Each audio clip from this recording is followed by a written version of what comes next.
Mira este smartwatch para mi padre. ¿No le regalaste uno hace nada? ¿Por qué no le regalas el cupón extra Día del Padre de la ONCE? Que 17 millones nunca le has regalado. Pero, ¿y si no le gustan? Que mi padre es muy especial. 17 millones pueden ser un buen regalo de padre. Haznos caso. Regala el cupón extra Día del Padre de la ONCE. El 19 de marzo, 17 millones de euros. Cupón extra Día del Padre de la ONCE. No te quedes sin tu cupón. 11. Bien jugado. Juega responsablemente y solo si eres mayor de edad.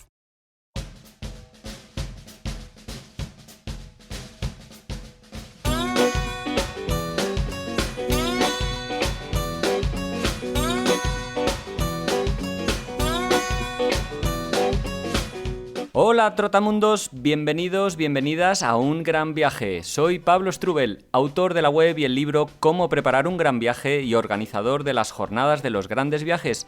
Y en este podcast quiero compartir la experiencia y aprendizajes de gente que ha hecho increíbles viajes de varios meses o años. ¿Empezamos?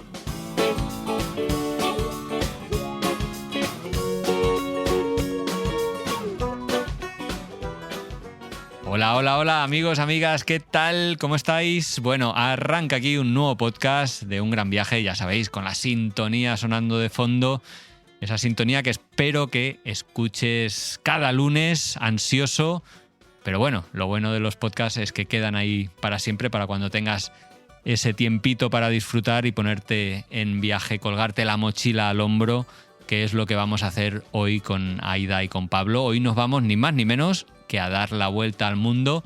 Vamos a estar un año de viaje por 4 continentes con esta pareja que en 2023 se tomó una excedencia, hizo una mudanza y se fue a recorrer Sudamérica, una parte de Estados Unidos porque fueron a Hawái un par de semanas, luego a Australia y finalmente Asia. Primero el sudeste asiático y acabaron visitando Nepal y la India. Un viajazo que duró un año, que les ha cambiado la vida. Decidieron no volver a los trabajos que tenían, al menos por el momento. No retornaron a España y de hecho en ruta pidieron la Working Holiday Visa para irse a trabajar a Canadá, que es de donde bueno, nos atienden, de donde conversamos. Ellos están ahí en las montañas rocosas trabajando y nuestra conversación empieza hablando por ahí, preguntándoles un poquito cómo se sienten, bueno, con ese cambio de vida que se han animado a dar a partir de este gran viaje. Bueno, es una conversación estupenda, me lo he pasado muy bien. Ya les conocía porque enviaron un saludo cuando estaban dando su vuelta al mundo para las jornadas de los grandes viajes, que, por cierto, si no eres seguidor de la newsletter o de las redes sociales, te recuerdo que ya están las fechas disponibles. Van a ser el 24 de mayo de 2025 en Madrid. Así que si escuchas esto antes de esa fecha, te invito a que, bueno, ya puedes comprar tu entrada y si te suscribes a la newsletter, que sepas que va a haber promociones en el futuro. Así que estate bien atento porque dentro de nada ya desvelaremos el calendario. Bueno, el calendario no, el programa de oradores, pero va a ser un día entero, el sábado 24 y el martes 20, lleno de charlas inspiradoras como estos podcasts, básicamente. Gente que ha hecho grandes viajes que vienen a compartirlos en persona. Y es un día muy especial porque, bueno, te rodeas, mejor dicho, de gente que tiene la misma pasión viajera. Pero bueno, estábamos hablando de Aida y Pablo, no de las jornadas. Pero bueno, que nos enviaron un saludo cuando estaban viajando por Latinoamérica.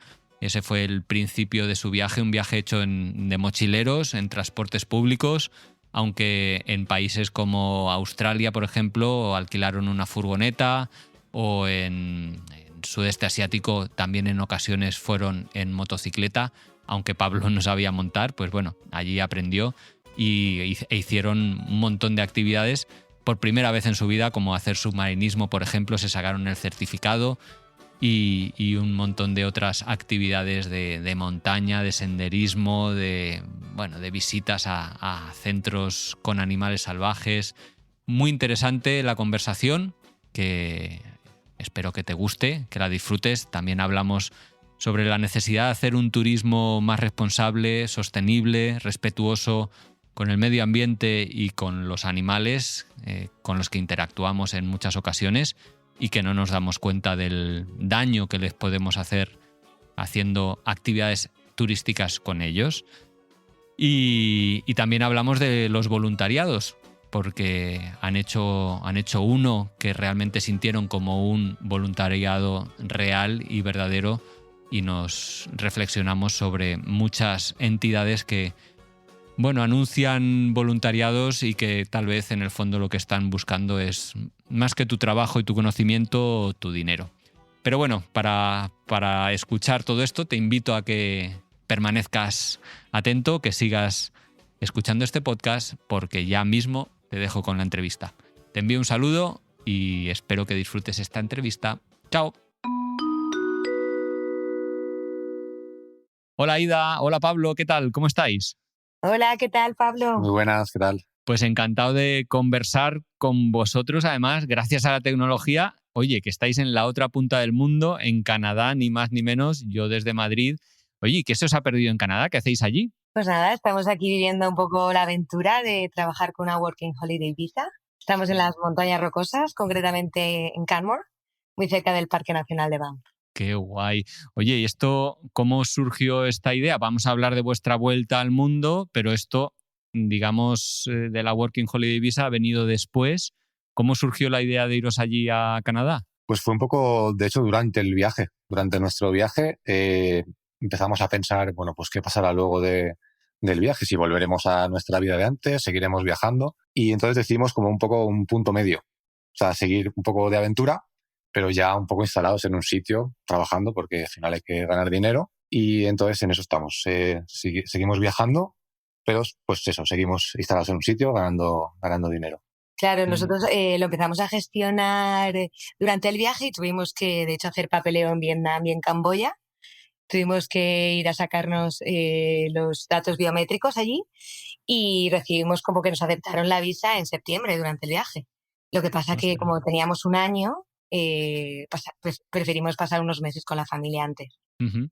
Oye, Aida, tú eras Digital Strategist, trabajabas en agencias de publicidad en Valencia y en Madrid, y tú, Pablo, pues trabajabas como enfermero. Ahora estáis trabajando como camareros. ¿Cómo se lleva, digamos, ese cambio laboral que muchas personas pueden pensar que es, pues, a peor, tal vez? Para nada, bueno, nosotros estamos encantados. A ver, pues es también un reto para nosotros porque al final estás en un país con un idioma que no es el tuyo.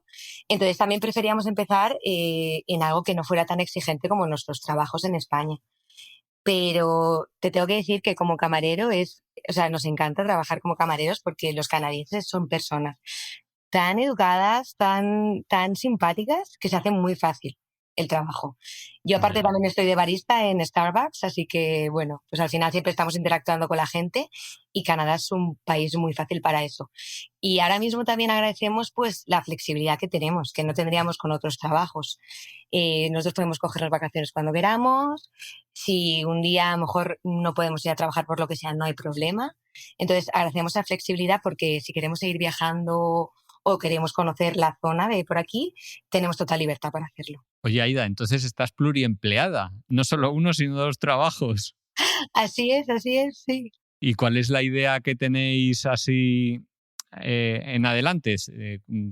¿Cuál es la idea de seguir viajando o seguir con esta visa? Claro, de momento la visa que tenemos es de un año, entonces realmente nos quedan 3 meses aquí en Canadá. Estamos en proceso de intentar ampliar porque nos encanta este país y nos gusta estar por lo menos un año más. Entonces, bueno, si nos la aprueban estaremos un añito más por aquí y si no, pues no sabemos lo que haremos. Quizás volvemos a España o quizás, no sé, buscamos movernos a otro país diferente. No tenemos muy claro, estamos un poco a la espera de respuestas. Lo que tenemos planeado es el año que viene hacer un road trip por Estados Unidos, porque aprovechando que tenemos coche, que nos hemos comprado aquí un coche de segunda mano, pues ya que lo tenemos, pues nos bajamos hacia abajo y conocemos un poco el país, que no lo conocemos mucho. Yo no sé si a vosotras os pasó que un viaje así largo te enseña o te lleva de la mano a vivir el día a día, no hacer como planes a largo plazo. ¿Habéis pensado en vuestra vuelta al mundo qué cosas os enseñó o qué cosas os aportó. Pues sí, totalmente. Aprendimos un poco lo que tú dices de vivir cada día, de planificar simplemente el día siguiente. Y es que es un poco lo que te acabo de contestar, que ahora estamos, bueno, sí, pues nos gustaría ampliar la visa para poder estar más tiempo, pero si no, pues no sabemos. Quizás nos volvemos, quizás vamos a otro país. Claro, no te da Ya. miedo la incertidumbre, ¿no? A lo mejor antes del viaje, Eso. Ujú. yo, por ejemplo, lo tenía que tener todo súper organizado. Y ahora la incertidumbre como que no es tan mala, que puede ser aventura y puede ser guay. ¿Os imaginabais que el viaje os iba a cambiar, bueno, estas inquietudes antes, cuando estabais ahí soñando con ir a dar la vuelta al mundo? Yo no. Yo ya te digo que yo era tan organizada que, vamos, ahora el no saber qué voy a hacer dentro de 4 meses, ni me lo imaginaba. Y sobre todo lo que pues la gente de nuestra familia, ¿no? Que espera pues, que lo tengamos todo más claro, que hagamos una vida normal, que vayamos a casa, pero nosotros como que, bueno, pues ya veremos. Ya Y veremos. nos dicen, hombre, ya veremos si ya tenéis una edad ya como para decir ya veremos. Pero en ese punto estamos. Ya. Y la verdad es que el viaje, vamos, nos lo ha enseñado un poco a hacer así. Sí, otra perspectiva, ¿no? Sí. Cambiar de pensamiento, sí. Ya, y oye, y eso de que vuestro entorno, entre comillas, os presione o os plantee estas dudas, ¿os habéis sentido respaldados en, bueno, cuando decidisteis dejar los trabajos para iros a dar la vuelta al mundo y ahora esta vida que lleváis, o os sentís un poco incomprendidos? Bueno, teníamos un poco de todo en la familia, ¿no? Mi madre, por ejemplo, me ha apoyado desde el minuto cero porque ella me dice que ojalá ella lo hubiera podido hacer con mi edad. Luego, pues teníamos, por ejemplo, a la madre de Pablo, que es la que peor lo ha gestionado. A ella totalmente también apoyo total, pero a ella le costaba más, porque ella al final, pues bueno, la típica madre que quiere a su hijo siempre cerca, ¿no? Aunque tenga 34 años, pues, entonces a ella le costaba más. Y ahora pues también como que ella es feliz porque estamos muy a gusto aquí, pero claro, si por ella fuera, pues mañana estaríamos ahí Claro. con ella en casa. Lo bueno es que al final le hemos dicho que nuestra familia viaje, que también estamos como muy orgullosos. Ah, ¿no? justo os iba a preguntar eso, justo os iba a preguntar. ¿Se han apuntado a algún tramo del viaje? Justo. Los padres de Pablo y sus tíos vinieron a Colombia. Luego Qué guay. su hermana y el novio vinieron a Tailandia y mis padres vinieron a Tailandia también. Y estando aquí Bueno. sí. Y estando aquí en Canadá también han venido todos a visitarnos. Oye, ¿y cómo, si no es indiscreción, cómo lo llevasteis? Porque no tiene nada que ver viajar de mochilero, controlando el presupuesto, a vuestra bola totalmente, y de repente, claro, viajar acompañados, seguramente con otro presupuesto, otras expectativas. ¿Cómo fueron esas diferentes visitas? Sí, obviamente fue un cambio en el ritmo que llevábamos. También fue positivo, porque al final, obviamente es positivo recibir a la familia, vamos, sí, 100%. Pero sí, cambiamos un poco también el presupuesto, es como que hicimos un poco como término medio, ¿no? Ni siquiera sus estándares de viaje, pero tampoco los nuestros de mochileros con bajo presupuesto. Entonces nos adaptamos los dos un poco, las dos partes. Y sí, sobre todo, pues bueno, pues cuando vinieron mis padres y mis tíos, es como que, bueno, quieres planificarlo para que salga todo bien, porque es también su viaje, ¿no? De unos días, que a nosotros, pues al final viajando nosotros nos da más igual. Si estamos aquí un día o dos, pues nos da igual estar un poco más planificado, pero creo que salió todo bien, ¿no? Las tres partes, ¿no? Las tres, digamos, familias que vinieron. Se planificó más, nos adaptamos a un poco más su ritmo, pero... Y comimos más. Yo me acuerdo que comíamos mucho. Y diferente también. Respetábamos más las comidas con ellos. Cuando nosotros estábamos solos, pues no pasa nada si no comemos hoy. Sí, y yo creo, bueno, no sé cómo fue la experiencia, pero a mí en mis 2 viajes largos que he hecho también ha venido mi madre a viajar con nosotros en algún periodo, y la verdad es que yo creo que para ella era bueno, era reconfortante también verme feliz, verme desenvolviéndome bien, ¿no? Que al principio tal vez pensaba que va a ser de mi hijo, pero luego ve, oye, que te mueves bien, que hablas con unos, con otros, que organizas, que como muy capaz, ¿no? No sé si sentís que tal vez vieron eso también en vosotros. Sí, totalmente, se quedaron mucho más tranquilos. Y también nos ha pasado cuando han venido a Canadá, porque piensa que han venido aquí, han conocido nuestro pueblo, nuestro entorno, a nuestros compañeros de trabajo, en el restaurante en el que trabajamos, y se han vuelto como muy contentos, en plan, vale, estamos tranquilos, estáis bien, todo está bien. Pues en el viaje pasó y aquí también, entonces sí, es una forma de que se queden tranquilos, ¿no? Y que compartan esa felicidad que tenemos nosotros. Qué guay. Oye, quiero preguntaros un poquito por el viaje que va a ser el protagonista de la conversación de hoy, esa vuelta al mundo que duró prácticamente todo el año 2023. Empezó un 10 de enero y me gustaría preguntaros un poquito qué os lleva a decir, bueno, damos un carpetazo o aparcamos temporalmente la vida que teníamos y nos vamos a viajar por el mundo. Sí, básicamente pues fue un sueño que le rondaba más a Aida por la cabeza desde hace años. Y pues lo típico, ¿no? Éramos viajeros, ¿no? Pero bueno, cada año pues un viaje, 2 como mucho, de una semana, 2. Y Aida pues pensaba, ¿y por qué no un día pues eso, dejarlo todo y dar la vuelta al mundo, estar un año viajando? Yo al principio lo veía como muy lejos, digo, no, o sea, vamos a dejar nuestro trabajo, vamos a dejar nuestro apartamento, nuestra vivienda solo por viajar. Y poco a poco pues también se fue formando en mi cabeza y se convirtió un poco el sueño de los dos. Y así que se convirtió en la prioridad. Vivíamos en Madrid, entonces nos pedimos excedencias, dejamos el apartamento y vamos totalmente contentos de la decisión. Sí, también ayudó cuando hacíamos los viajes pues a Indonesia, Malasia, que estuvimos viajando y tal, pues conocer a gente que de repente preguntamos y dicen, no, nosotros llevamos 4 meses viajando. Y es como que al final también dices, bueno, si esta gente lo está hahaciendo, ¿por qué yo no puedo? Nos daba envidia, claro. Claro, y pensabas, sí. Se puede hacer. Nosotros solamente llevamos una semana. Sí. Ya, eso es un poco a veces como impresionante y frustrante, ¿no? Ver que hay otros que están ahí haciendo un viajazo y tú a las 2 semanas te tienes que volver y dices, oye, pues vaya viajón. Oye, ¿os daba, cuando pensabais en todo lo que suponía hacer este viaje, os daba miedo a alguna cosa o como, pues eso, dejar la casa, el trabajo que mencionabais? ¿Alguna cosa más? Por eso también nos cogimos una excedencia. Al final, un viaje así, tú dices, bueno, me voy un año, es la idea inicial, pero pueden pasar 1000 cosas y eso lo sabíamos y que tengo que volver.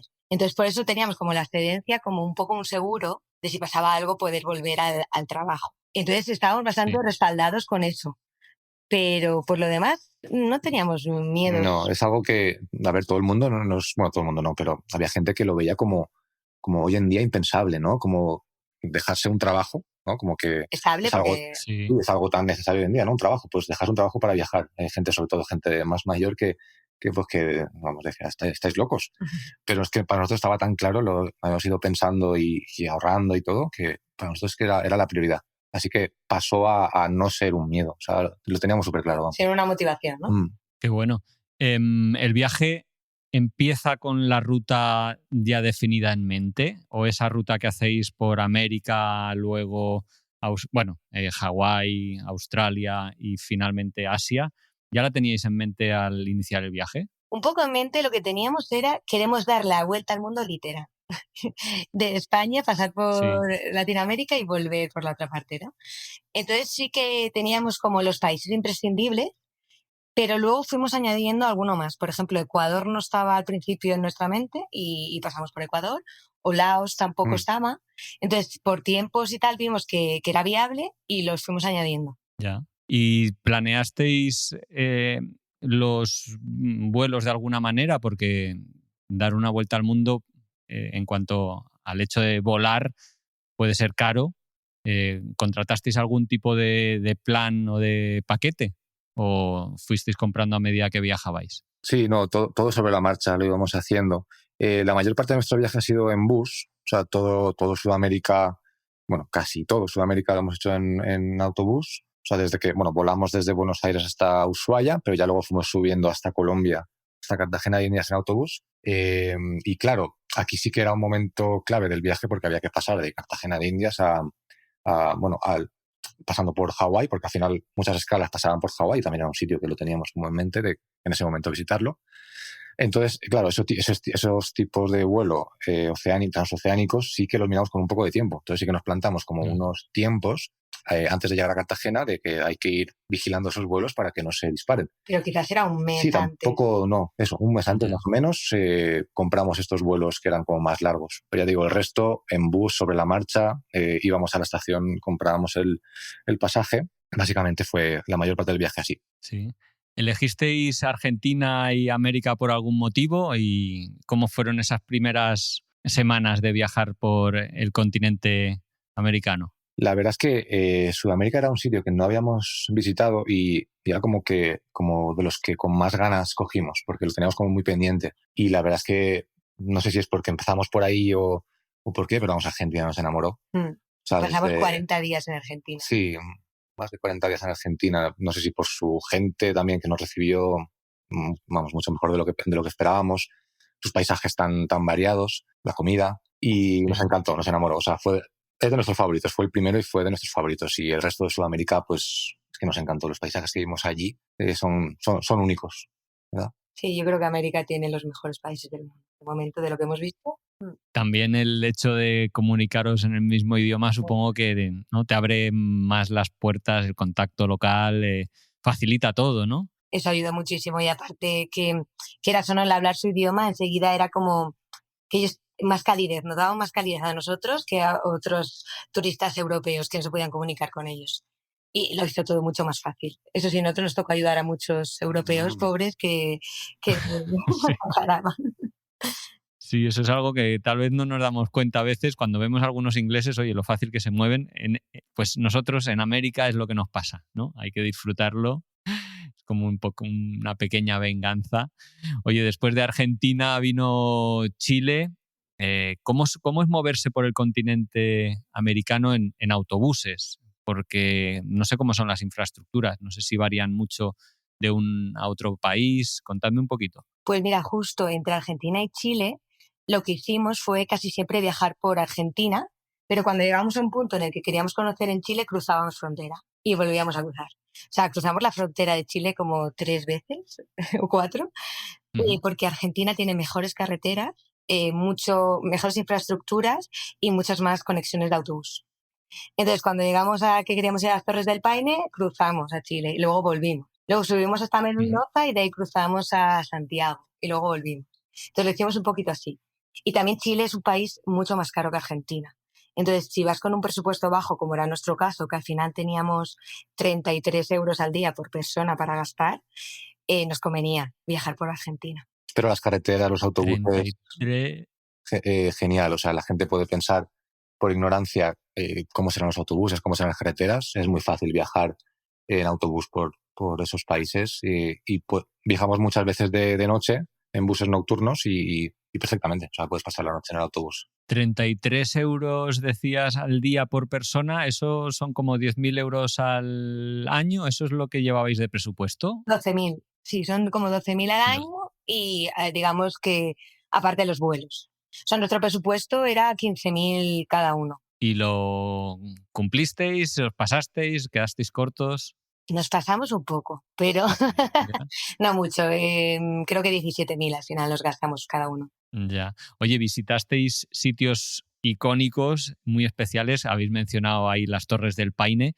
¿Hay alguno que os, hiciera especial ilusión visitar y que respondiera a las expectativas? Pues mira, por ejemplo, te puedo dar el ejemplo de Machu Picchu, que es lo típico que tienes en mente de que quieres ir algún día y que también tienes un poco miedo de que te decepcione, pero no fue así. O sea, nos encantó. Vamos, llegar allí y verlo con tus ojos, una imagen que has visto tantas veces en fotos, pero eso, ver el entorno, no sé, el ambiente que había y además que nosotros llegamos haciendo el Salcantay, el trekking de Salcantay, que estuvimos andando durante 4 días parando en pueblecitos, durmiendo por montaña hasta 4.600 metros de altura, por selva, hasta que llegas a Aguascalientes y de ahí a Machu Picchu, o sea que lo hizo mucho más especial. Sí. El llegar después de 4 días andando a Machu Picchu fue la recompensa. Uno de los momentos del viaje, sí. ¿Eso lo puedes organizar tú solo o necesitas guías y llevar toda la reserva hecha? Pues mira, nosotros nos planteábamos las dos cosas, hacerlo con guía o por nuestra cuenta. Y estuvimos preguntando precios y tal, y al final Salcantay es la alternativa al Camino del Inca y es mucho más económico si lo quieres hacer en grupo.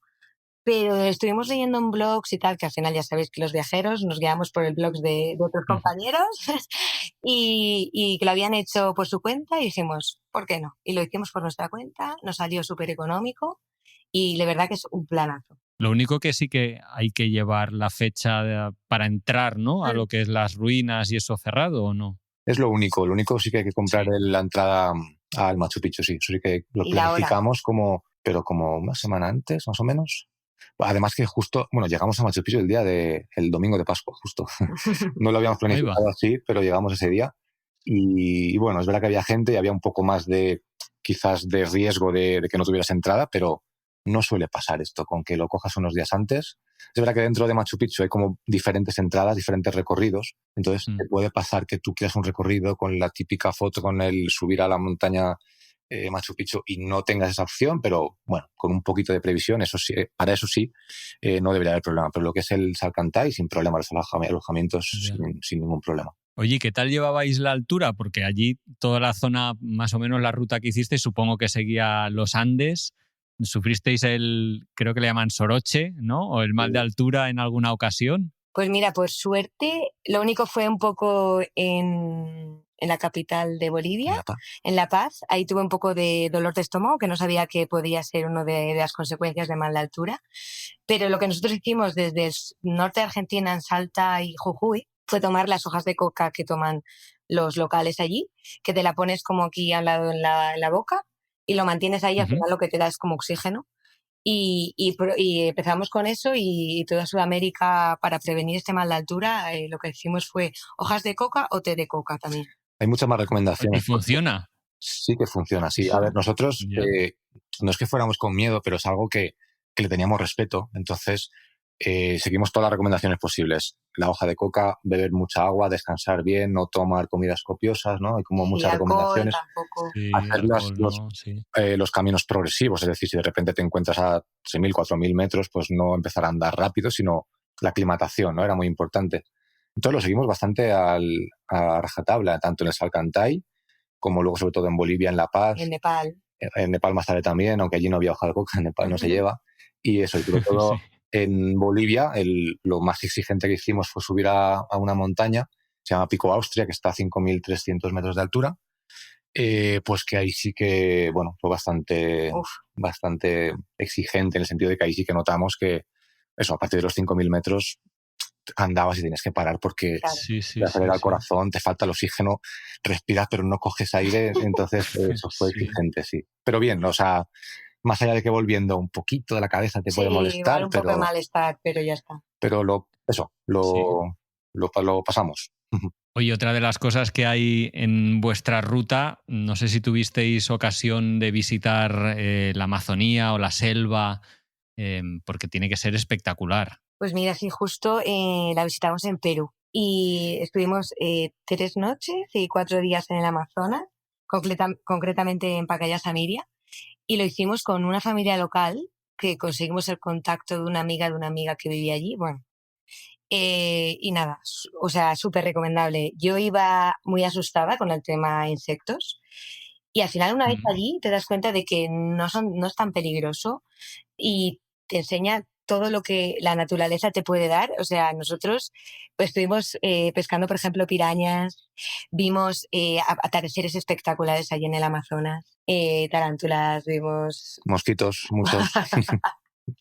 Sí, ¿no? Creo que tuviste una incidencia poco agradable. Sí. Bueno, a ver, es que era época un poco de mosquitos, época de lluvias, entonces, bueno, es que los mosquitos nos perseguían como si fuera una nube alrededor nuestro. Íbamos con manga larga, con braga, a pesar del calor que hacía. Entonces se hizo duro la parte de los mosquitos. Y bueno, pues en un hike de estos por la selva, 2-3 horas de hike. Sí, era un hike largo. Lo típico que nuestro guía pues iba cortando plantas para poder andar por la selva, vamos. Pues la llamada de la naturaleza.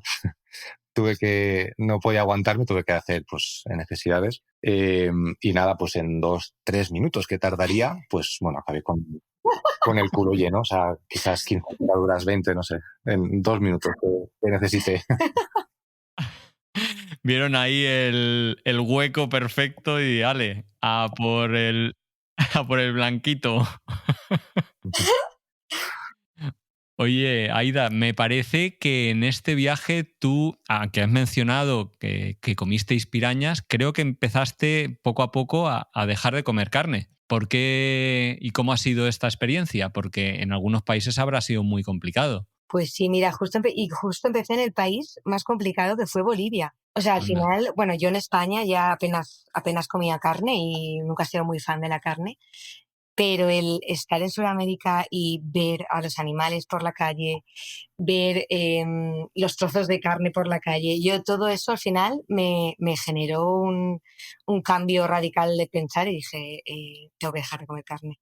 Por todo lo que ves, porque tú aquí en Madrid o en cualquier sitio tú vas directamente al supermercado, lo compras y te vas. Pero en países de Latinoamérica tú ves los animales por la calle, lo ves todo mucho más explícito y al final pues me generó un rechazo.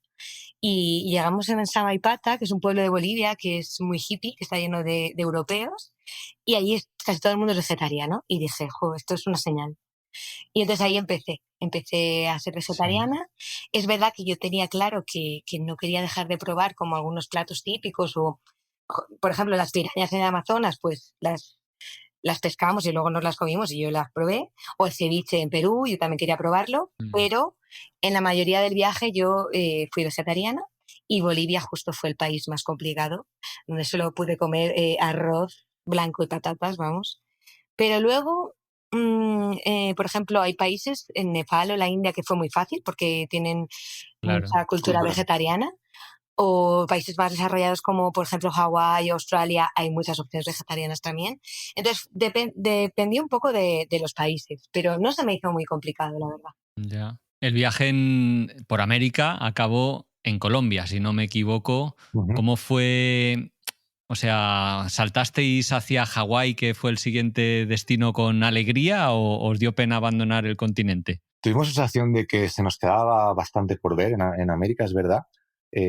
Brasil, por ejemplo, mucha gente nos hablaba, pero claro, ya necesitábamos mucho tiempo para visitar Brasil. Incluso tuvimos la duda de meternos por Centroamérica, incluso México se quedó pendiente, pero ya era como, bueno, alargar mucho tiempo.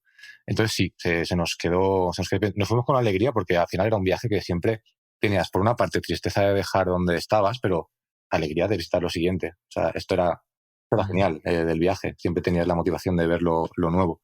Entonces, la verdad es que fuimos con alegría. Claro, lo que nos pasó también es que justo estábamos en Colombia, el día que nos íbamos a ir a Hawái, se pone en erupción el volcán de Hawái. ¡Ostras! El Kilauea. Se puso en erupción. ¿Y lo pillasteis? Claro. O sea, el hecho es que, imagínate, ya nuestra familia, en plan, os vais ahora a Hawái, se acaba de poner el volcán en erupción, y entonces, bueno... No, brutal.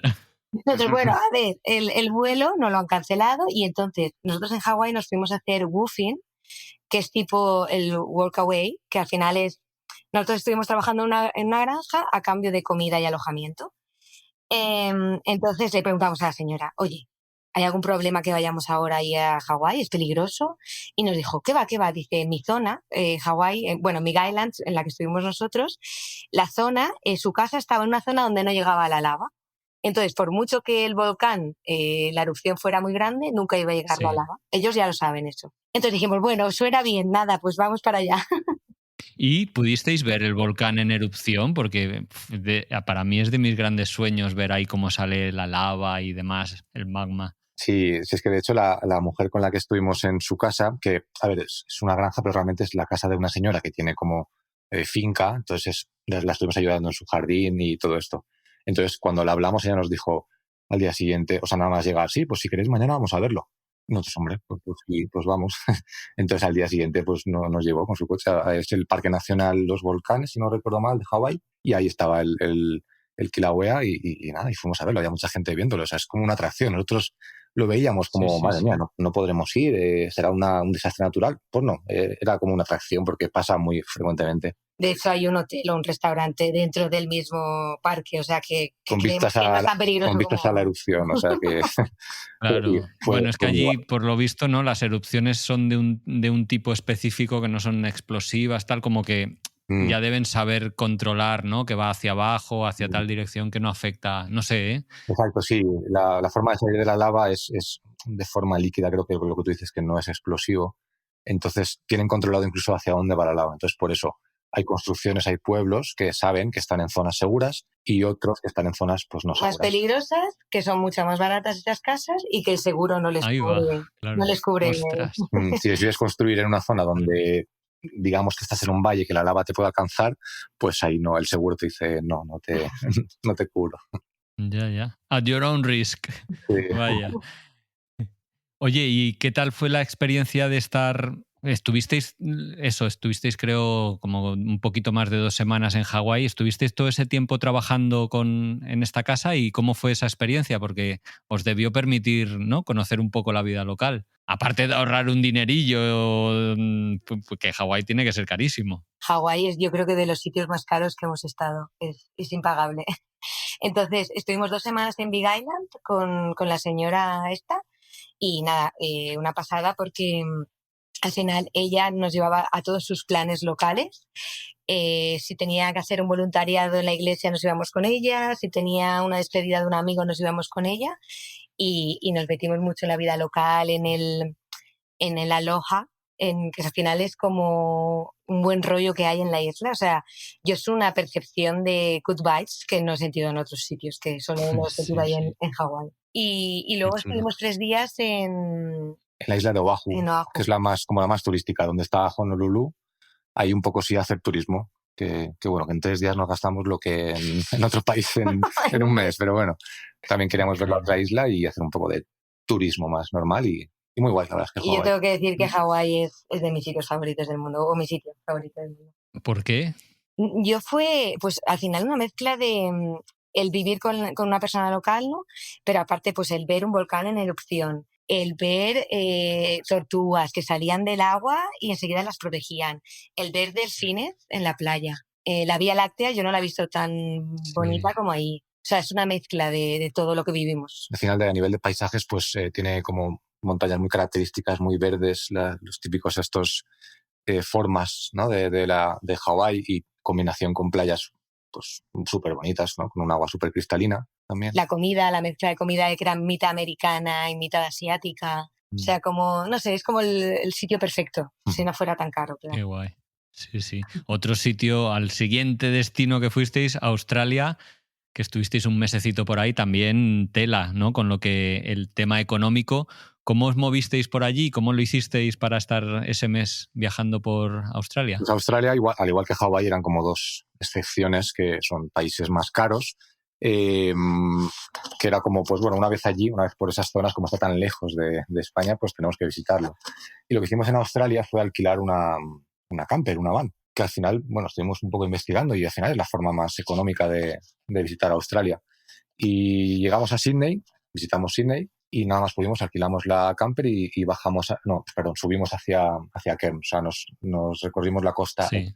Y muy bien, porque íbamos parando, durmiendo a veces en campings, a veces en, digamos, aparcamientos que se podía, estaba permitido el parar y dormir, y era un precio muy económico. O sea, 67 euros al día nos costaba alquilarla. Ostras, qué bueno. No es nada. O sea, entre 2 personas, o sea, te ahorras el alojamiento. Bueno, de los campings habría que pagar algo, pero muy poquito, y en algunos, como yo digo, en los aparcamientos, creo recordar que no teníamos que pagar. Eso sí, que tenemos que contar que en uno de los aparcamientos tuvimos un susto también, porque aparcamos una vez para dormir al lado de la carretera y, bueno, nosotros estábamos durmiendo, pero de repente escuchamos el pito de un camión que pasaba por ahí.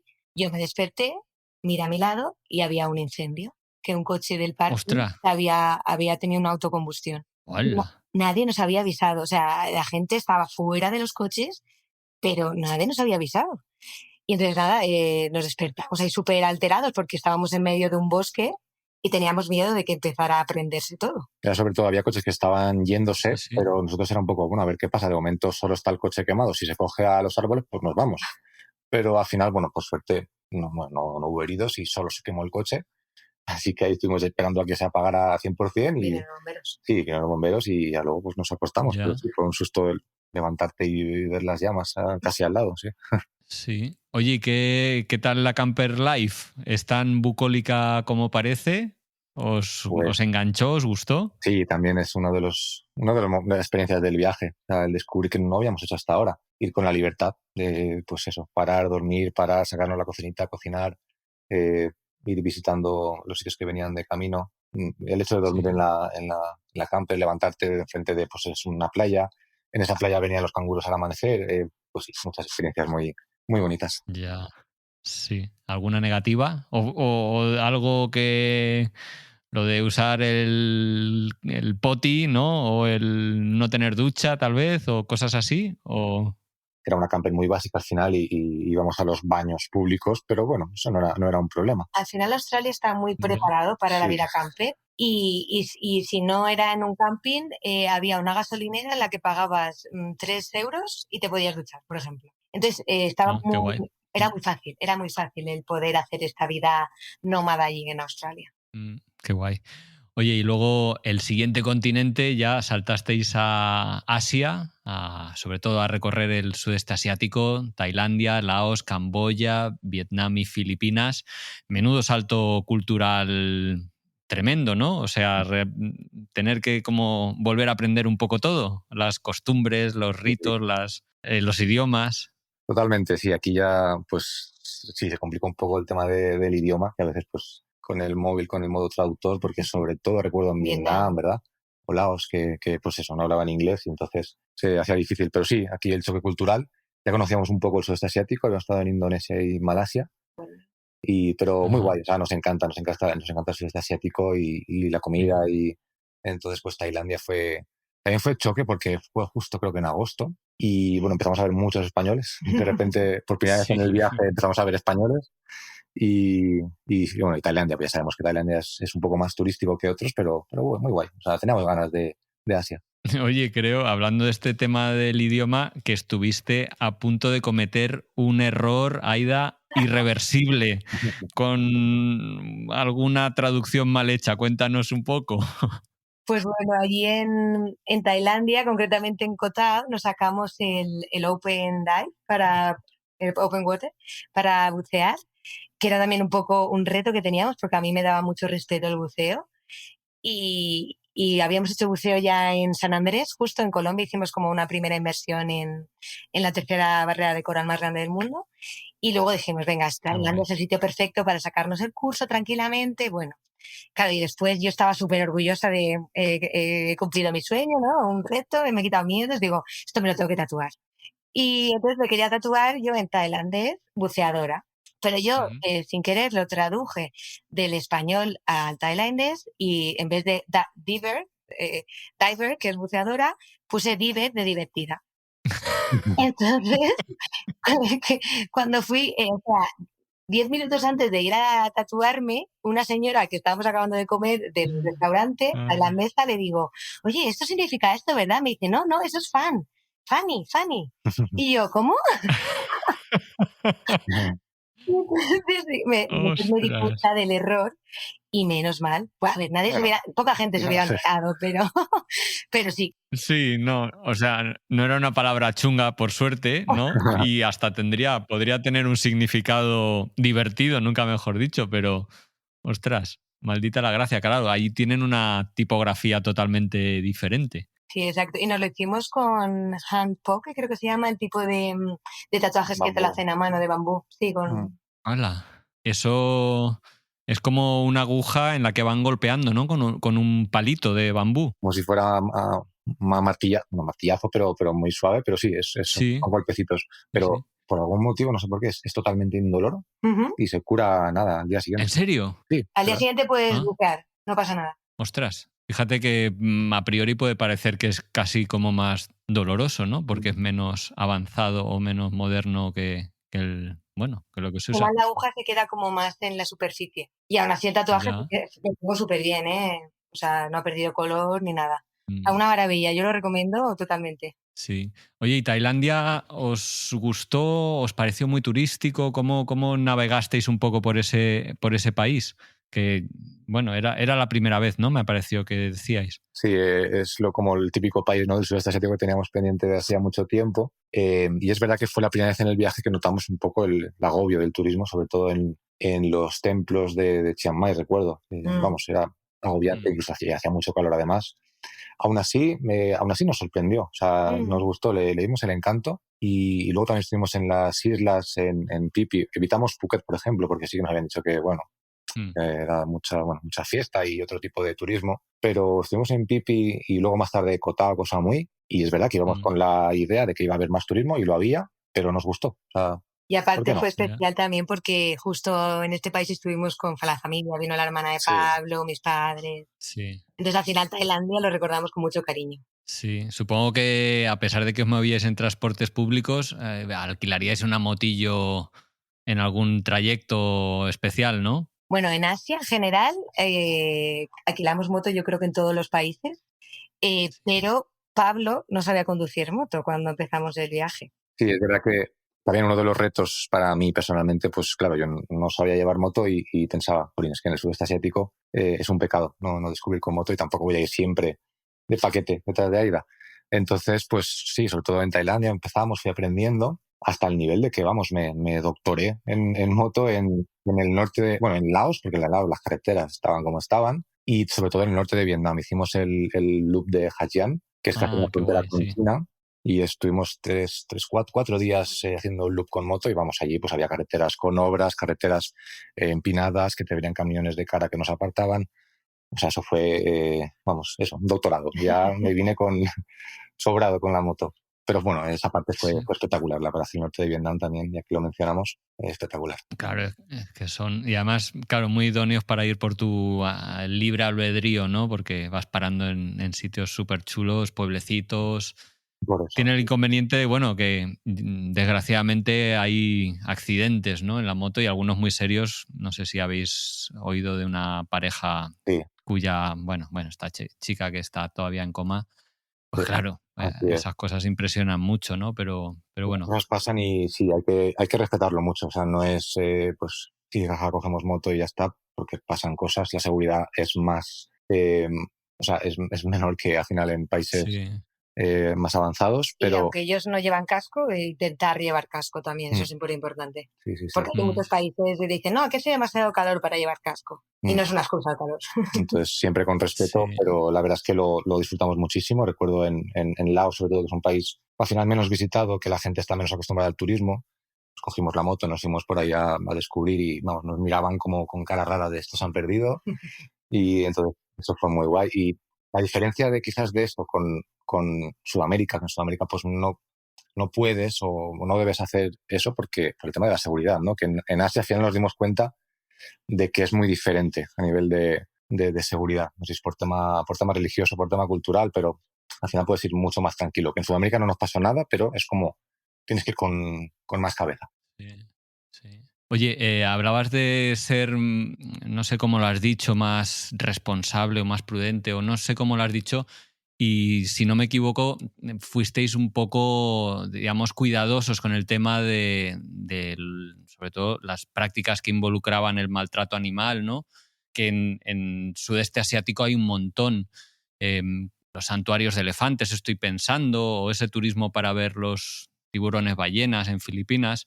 ¿Cómo hicisteis actividades de este estilo? ¿No? ¿Cómo las enfocabais? Sí, sí, es un tema un poco difícil de evitar.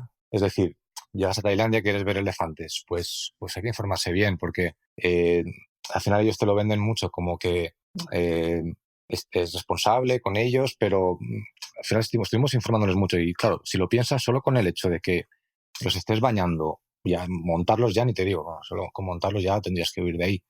Pero el hecho de bañarlos, pues quizás es que ellos no necesiten que tú les bañes, ¿no? Entonces, pues evitamos todas esas prácticas. Al final, visitamos un santuario después de informarnos mucho en el que había cero interacción. Tú simplemente ibas y lo veías, ¿no? Entonces, pues Es eso como un parque natural, ¿no? sí, Sí. exacto, que al final te cuentan que son elefantes que se han dedicado los han rescatado, ¿no? Se han dedicado a cautiverio, entonces no los pueden soltar en libertad y los tienen ahí, ¿no? Entonces, pero no hay ningún tipo de interacción con el turista, que eso era importante para nosotros. Y con el tiburón ballena nos pasó un poco igual que íbamos con... estuvimos leyendo mucho, sobre todo de viajar por Filipinas, que tiene un blog estupendo sobre Sí, sí. De Filipinas. Claudia y Jairo, Sí, sí. Sí, maravilloso.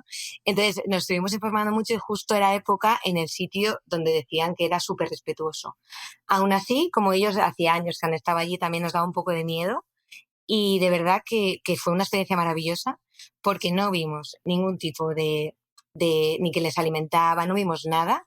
Ujú. Y cuando estuvimos nadando con el tiburón ballena éramos como 8 personas. Porque nosotros habíamos estado Ya. viendo que en otros sitios, en otros países, como por ejemplo México, a lo mejor son cientos de personas nadando con el animal, que al final lo puede llegar a agobiar y nosotros éramos 8 personas. Entonces, era una actividad que estábamos también un poco como, al final estás un poco como diciendo, a ver qué me encuentro, porque no estás 100% seguro. Y esto fue una experiencia maravillosa, de las mejores de Filipinas, la verdad, y súper respetuoso. También recuerdo luego más tarde en India, con el tema de los elefantes, que por ejemplo en Jaipur, pues para visitar unas murallas, no recuerdo, la fortaleza de Jaipur, claro, te lo vendían que subes una cuesta con el elefante, ¿no? Para hacerlo más tradicional, ¿no? Como se hacía antes. Pues lo mismo también, es que hay que intentar evitar eso, porque una cosa es que ellos antes utilizaran el elefante para su ayuda, como se puede utilizar pues, los caballos, los burros, pero no para el disfrute del turista, ¿no? Esa es una cuesta que pues, se hace andando y ya está, no tienes que tener elefantes ahí a disposición del turista. Entonces, pues la verdad es que intentamos un poco huir de estas cosas que al final a veces es difícil porque te tienes que creer ciertas cosas pero sí, lo intentamos el máximo posible. No, qué guay, qué guay. Yo lo agradezco y creo que es muy importante hablarlo y decirlo así. Pero qué difícil, ¿no? Es documentarse, ¿no? Investigar, leer, porque eso, luego las webs de las diferentes agencias te dicen que lo son, pero luego no sabes realmente si lo son. Por eso digo, al final te lo crees, pero no basta con a lo mejor creértelo, tienes que investigar un poco No, más. y la lástima es que hay veces que hasta que no lo haces, no sabes Claro, si es ya, no. Entonces ya lo has hecho, ya. Pero bueno, lo bueno es que al final puede ser un altavoz para el resto de gente, de si no es algo responsable, luego tú puedes decírselo al resto. Pero es verdad que hay veces que es eso, que es la barrera entre si lo hago me entero y si no, nunca lo sabré. Ya. Algo parecido yo creo que pasa a veces con el tema de las ONGs y el trabajar de voluntarios y los voluntariados. No sé si lo habéis sentido en vuestro viaje en algún momento, que haya esos voluntariados que fake, ¿no? Falsos, vaya, que en realidad no son, que son negocios. No sé cuál ha sido vuestra experiencia. Pues mira, nosotros uno de los teníamos como una lista de cosas que hacer en el viaje y una era hacer un voluntariado. Lo quería. Yo, pues, sobre todo yo, estaba súper interesada. Y lo estuve mirando mucho en Nepal y estuve en Workaway, justamente, lo estuve mirando muchísimo. Y al final tuve esa sensación de que no era un voluntariado porque necesitaban mi ayuda, era porque a lo mejor iba a pagar algo de dinero y les venía bien. Pero realmente los comentarios que leía de la gente que estaba ahí me decían, es que vengo y es que no hace falta que ayuden nada. No sé, y entonces al final caímos en que en verdad todo era negocio, vamos, este tipo de voluntariados, y dijimos, pues nada, pues nos vamos a hacer el voluntariado que teníamos un poco en mente, pero que nos daba mucho, mucho respeto, que sabemos que es un voluntariado que lleva mucho tiempo y que realmente creemos que podemos ayudar algo. Entonces nos fuimos a la India, a Calcuta, a hacer el voluntariado de María Teresa de Calcuta. Pablo como enfermero, él no tenía ningún problema, todo bien, pero yo le tenía muchísimo, muchísimo respeto, porque es muy aprensiva y no sabía qué me iba a encontrar. Y aparte, allí al final te separan mujeres y hombres, entonces algo que teníamos que hacer cada uno por su lado.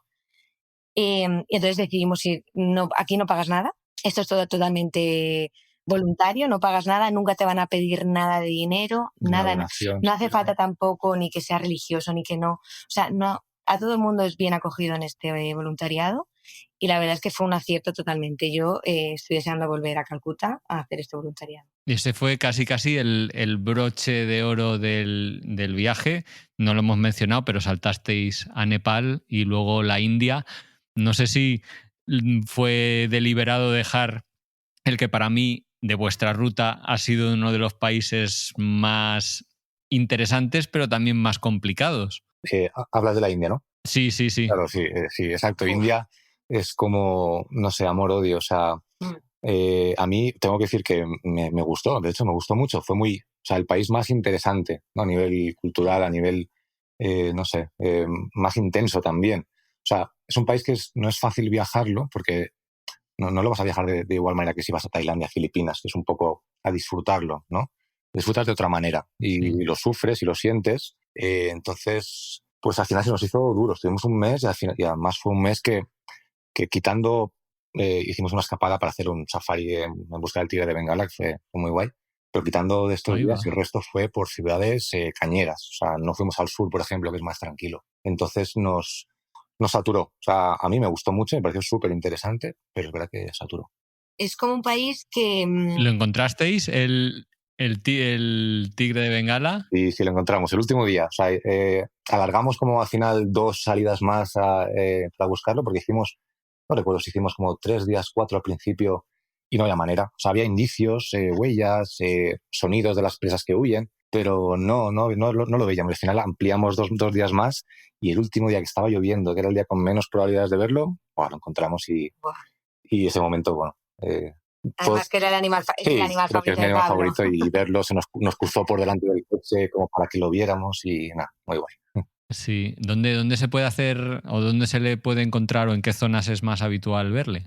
Es verdad que hay muchos parques en el que está en libertad el tigre. Nosotros fuimos concretamente al estado de Madhya Pradesh y el nombre de la reserva no la recuerdo ahora mismo, pero bueno, estuvimos porque hay otros sitios que son como más turísticos en el que son, porque a lo mejor recuerdo que había uno que estaba cerca de Jaipur, entonces ahí va más gente. Al ir más gente también es, bueno, pues es más difícil verlo quizás, porque es donde va todo el mundo. Entonces al final nos informamos mucho también y fuimos a un sitio que es como está más apartado, pero que era como donde más densidad de tigres había. Y entonces, pues, aún así es que ellos están en libertad y a ellos no les interesa que los veas, entonces es todo el azar natural. Pero sí, lo vimos. Fue cerca de Kandmi.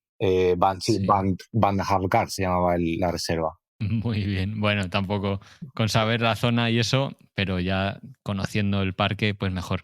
Aida, perdona que antes te he interrumpido, algo que ibas a comentar. De la India, no. Pues que al final, siendo también el último país del viaje, 12 meses viajando, como que también hizo que nos saturara un poquito más el país. Que es un país que es como que tú sientes que te quita la energía.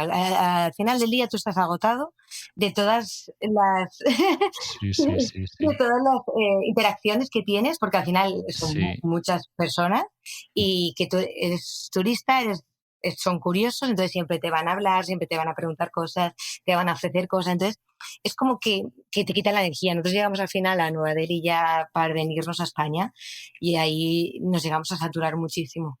Pero bueno, es un país que es lo que dice Pablo, que es súper bonito. Nosotros, por ejemplo, estuvimos en Varanasi, que es de los sitios más impresionantes que hemos estado al final, porque ver los rituales, las incineraciones en directo de personas, o cómo va la gente, va al Ganges y se baña, o sea, eso fue como culturalmente, yo creo que de lo más rico que hemos visto en estos países, pero es como que también es muy intenso. Entonces, cuando vas a la India, tienes que estar mentalmente preparado a saber de lo que vas a ver.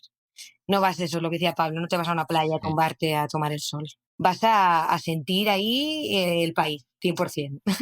A removerte por dentro, además. O sea, a mí me sorprende porque es un país, yo el mayor choque cultural que he sufrido nunca ha sido ahí. O sea, fue un bofetón los primeros días en India. Realmente. Y bueno, hay mucha gente que conecta, ¿no? Pero a mí no me quedé con muchas ganas de volver, lo diría así. Yo estoy un poco contigo, Pablo. Tiene que pasar tiempo para yo poder volver. Sí que te digo que, por ejemplo, o Calcuta o a buscarte el tigre eran escenarios diferentes. Ahí podría volver, pero irme a una ciudad tipo Nueva Delhi o Jaipur, ahí cuesta un poquito más. Me costaría. Sí. Oye, quería preguntaros por el regreso, pero claro, el regreso no ha sido tal en la manera convencional porque, bueno, no habéis vuelto a vuestras vidas anteriores al viaje. Sí que hicisteis una parada, ¿no?, por España, pero digamos, ¿cómo fue el cierre del viaje? En el sentido de, ¿cerrasteis el viaje contentos o...?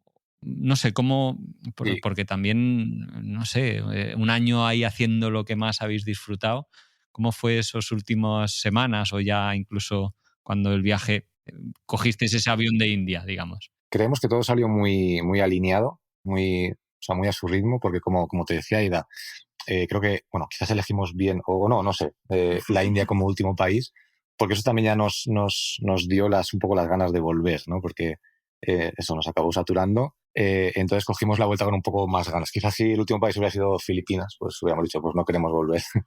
Pero eso nos pilló en la India, en Nueva Delhi, que decíamos, pues sí, vámonos a casa. Y, hombre, con mucho cariño, a ver, obviamente recordábamos el viaje, pero se venía una otra época muy bonita. O sea, eran Navidades, volvíamos a casa con la familia, íbamos a estar un tiempo con ellos y en nada pues nos íbamos a otra aventura, a Canadá. Entonces era como todo iba muy Claro, al positivo. final tu mente se va preparando a lo que viene y nosotros ya hicimos un poco Canadá y el venirnos a Canadá ya era un poco la idea de no sufrir esa depresión post-viaje que muchos habíamos escuchado que sufren. Entonces nosotros nunca hemos tenido esa depresión todavía. No sabemos si en el momento en el que volvamos Claro. a España definitivamente pasará, pero digamos que aún seguimos en ese viaje y bueno, que ahora pensamos en 3 meses y también nos apetece volver a España y ver a nuestra familia. Siempre es un aliciente, ¿no? El volver a casa. Sí. Oye, ya un poco para ir así cerrando la entrevista, que a lo tonto ya casi llevamos 1 hora conversando, me gustaría pediros o preguntaros qué consejo le daríais a Aida y Pablo de hace 1 año, o casi de hace 2 años, cuando iban a partir en su primer gran viaje. Yo, consejo es que no tener tanto miedo, ¿no? Porque al principio nosotros empezamos en Sudamérica y vamos como muy asustados, la gente también nos decía, ostras, es que os vais a Sudamérica, tal, como que incluso debería disfrutar mucho más las primeras ciudades, los primeros países, porque íbamos como bastante, al final siempre tienes que ser muy precavido y todo eso, pero yo iba hasta que incluso con miedo. Y ahora diría, no, es que no pasa nada, es muy raro que te pase algo, no son tan inseguros como te lo plantean y el turista al final siempre está un poco más protegido, los países les interesa que haya turismo, dejamos dinero, entonces a lo mejor no tener tanto miedo. Que yo luego me he dado cuenta que este año, el 2023 viajando, para mí ha sido una superación personal, donde yo me he dado cuenta de que yo soy más fuerte, tanto físicamente como mentalmente, que he hecho cosas que tenía miedo, que he superado miedos y que me he subido a una montaña de 5.000 cuando a lo mejor yo pensaba que yo no tenía físico para eso, o he sido capaz de llevar una mochila a cuestas cuando yo pensaba que no iba a poder. No sé, como muchas cosas que he dicho, mira, lo he hecho, soy más fuerte de lo que pienso. Entonces, un poco eso, el guay. no tener tanto miedo al principio y el creértelo un poco más. Pablo, Aida, que solo me queda preguntaros si alguien quiere saber un poquito más de este viaje pasado, de la vuelta al mundo, de vuestros viajes actuales o futuros, ¿los vais compartiendo en algún lado? ¿Tenéis web o Instagram o algo así? Pues mira, tenemos el Instagram que es Juntos el Mejor Destino. Ahí tenemos todas las historias del viaje porque al final generar contenido se hace complicado en un viaje así, pero compartimos cada día lo que hacíamos, sobre todo también nuestra familia y amigos sabían lo que íbamos viviendo. Entonces ahí pueden preguntarnos, vamos a contestarles, vamos a aconsejarles y tenemos una web que está medio en construcción y bueno, ahí sí que queremos seguir dándole caña, pero de momento pues también estamos... es Juntos el Mejor Sí, Destino. también es juntoselmejordestino.com. Pero nada, que cualquier persona que tenga curiosidad, que al final nosotros hemos hecho un viaje muy, muy normal, que todo el mundo puede hacerlo y que animamos a todo el mundo que lo haga, que salga de su zona de confort y que se anime. Sobre todo eso, que no es tan difícil dar ese salto. Para nosotros al principio, como te decía antes, sí que era más, lo veíamos muy lejos, sobre todo yo, pero con unos ahorros que no es ninguna locura de dinero, que al final se puede ahorrar.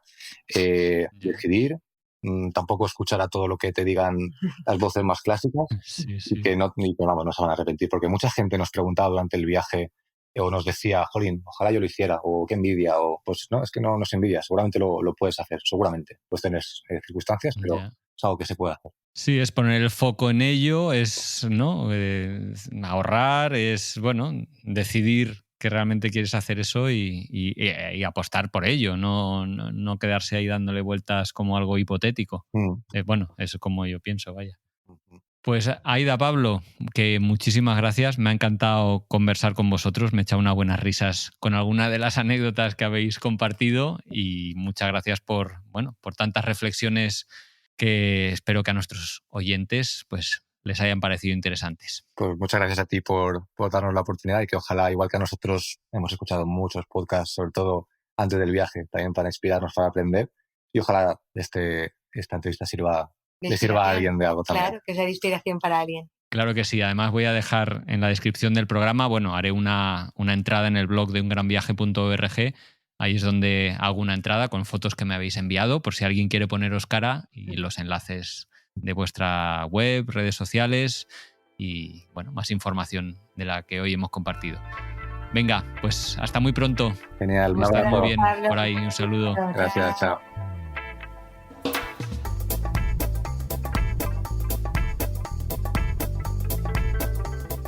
Y esto ha sido todo por hoy. Os quiero dar las gracias por haber escuchado hasta aquí. Si os ha gustado mucho, compartidlo, dadle al like o, bueno, poner cualquier comentario que os parezca relevante, porque eso nos da mucha energía y ganas de seguir adelante con este proyecto. Un saludo a todos los oyentes de Radio Viajera, iVoox, iTunes, Spotify o allí donde nos estéis escuchando y hasta la semana que viene.